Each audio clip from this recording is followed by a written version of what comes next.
Organisations हैं जिनको analysis आता है, तो जिस आदमी को नेतृत्व दिया था उसने आइडियोलॉजिकली उनके संगठन को कॉम्प्रोमाइज किया है।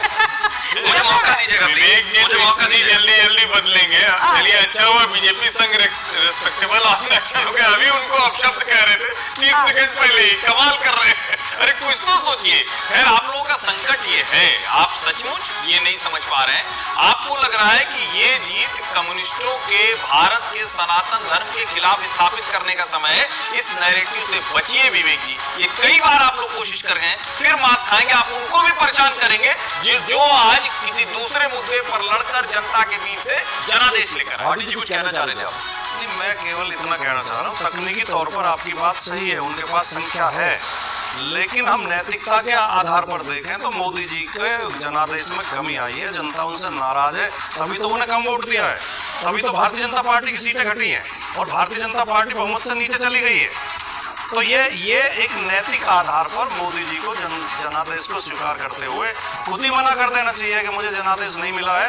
मैं सरकार नहीं आपसे बार-बार कह रही हूँ, आप दोनों से पूछ रही हूँ, विवेक जी और भाटी जी, आप जो नैरेटिव बनाने की कोशिश कर रहे हैं कि हार गई है, मुझे ये बताइए, इससे पहले जो सरकारें चली है, यूपीए 1 जो सबसे बड़ी पार्टी थी उसे कितनी सीटें मिली थी?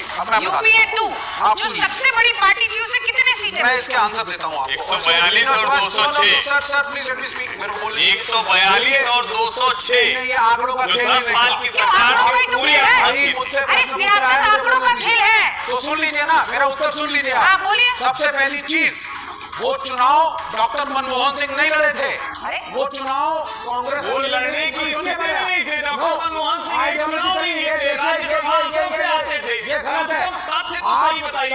मनमोहन सिंह के ऊपर सोनिया गांधी सरकार चला रही थी, अनकॉन्स्टिट्यूशनल सरकार, एनएसी चलाती थी सरकार, देश का संविधान उस वक्त खतरे में था, लोकतंत्र उस वक्त दिया गया। आप कमाल कर रहे हैं।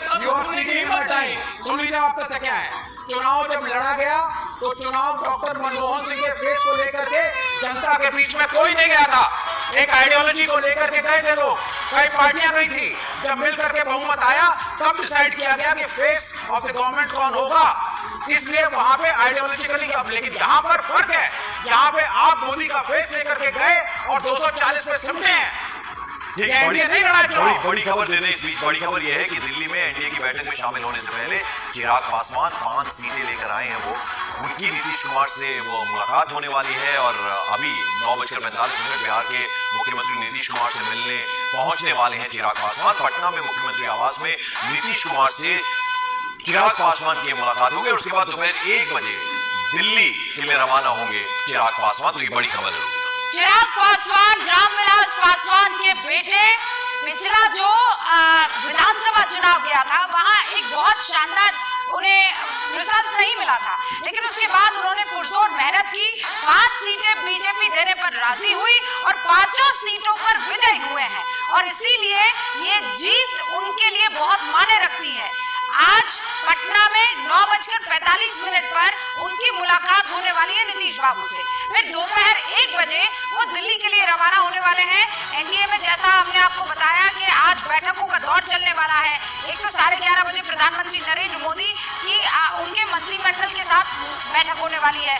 उसके बाद हो सकता है कि वो इस्तीफा सौंपेंगे राष्ट्रपति द्रौपदी मुर्मू को और उसके बाद ये फैसला लिया जाएगा कि सरकार के गठन के लिए अगला कदम क्या होना चाहिए।